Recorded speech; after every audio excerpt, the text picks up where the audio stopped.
খুব সহজেই যদি পোস্তর রসা বানিয়ে নেওয়া যায় তাহলে সাধারণত ভাত খেতে আর কিছু লাগে না। কড়াইয়ে সর্ষের তেল গরম করে প্রথমে কিছু বড়ি ভেজে তুলতে হবে।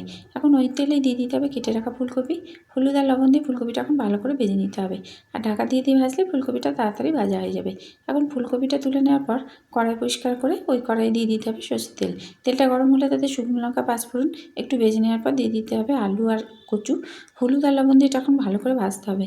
যখন অর্ধেকটা নরম হয়ে যাবে তখন এর মধ্যে দিয়ে দিতে হবে সজনের ডাঁটা দিয়ে এখন 2 মিনিট ভেজে নেওয়ার পর দিয়ে দিতে হবে পরিমাণ মতো জল। ফুটতে শুরু করলে ভেজে নেওয়া ফুলকপি আর বড়ি এর মধ্যে দিয়ে সেদ্ধ হতে দিতে হবে। ঢাকা দিয়ে সেদ্ধ করলে সেদ্ধটা তাড়াতাড়ি হয়ে যাবে। যখন সমস্ত সবজি সেদ্ধ হয়ে যাবে তখন এর মধ্যে দিতে হবে পোস্ত বাটা।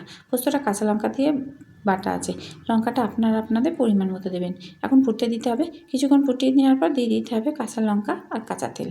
তাহলে পোস্ত রসা তৈরি হয়ে যাবে। নিরামিষ দিনে একটা দারুণ খাবার। আর কার কার খেতে ভালো লাগে কমেন্ট করে জানাবেন। ধন্যবাদ।